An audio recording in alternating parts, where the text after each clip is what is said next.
Medical and surgical transition are still really expensive business here in the United States. And so in this video, I'm going to talk about what you can do in order to best use your insurance to try to get things covered as much as possible. We're going to talk about the questions you need to ask and strategies that can really help you save tons of money. I always say she who does the paperwork rules the world, and that really applies to insurance, and you as a patient getting involved makes such a difference, and meaning oftentimes you can access healthcare you may not otherwise be able to access unless you advocate for yourself and get stuck in. So here we go. So first things first, what I would do before reaching out to a surgeon or a medical provider, but I'm going to speak more so to surgery in this case because those are the most expensive things folks can come across are the surgeries, obviously. So the first thing to know is where you stand with your insurance company. You're going to want to reach out, get what's called an explanation of benefits, and if needs be, you're going to need to talk to a representative, and they owe you the answers to the following 3 questions. So the first question is, do I even have benefits for gender dysphoria? Does that diagnosis work in my plan? And so in insurance companies' terms, the ICD code for that is F64.0. You don't have to know that, but unfortunately we still sometimes see exclusions for this, meaning that the insurance company will not cover for any treatment for gender dysphoria at all.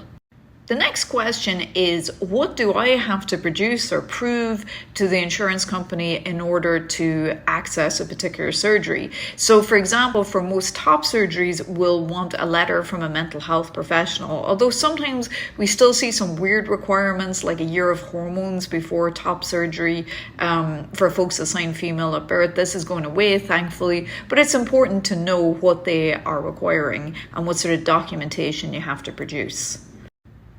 The next question is, what are my out-of-network benefits? So because of the nature of gender affirmation surgery, and especially for some of the bottom surgery techniques, it's very difficult to find a surgeon who's in network oftentimes, and it really depends on your plan whether or not an out-of-network surgeon will be covered. Sometimes they'll only be covered about 30% of their fees. Sometimes it can be 100%. Is there a separate deductible for out-of-network benefits? So these are really important questions to ask.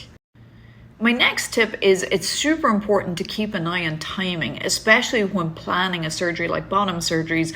Most bottom surgeries are more than one step, meaning that you're going to need more than one surgery. So it's ideal if you do the first step, let's say January, because you'll only eat into that deductible once and you're not trying to rush the second part of your surgery through, and it can save you a lot of money. So oftentimes those deductibles we'll see there's several $1,000s. So if we can do all the surgeries, especially for a young healthy person, within 1 year, that usually works out very well financially for our patients.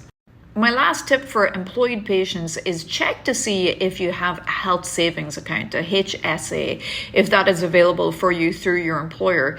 In this way, you can use pre-tax dollars to pay for healthcare expenses, and it can really help when paying off surgeries and other medical treatments which may not be covered by health insurance. So I hope this helps. Oftentimes, if a patient is very savvy, like I said, they can save themselves a lot of money through this process. Most surgeons have great office staff like myself. I have 2 full-time employees who just do insurance who can really help with this stuff as well.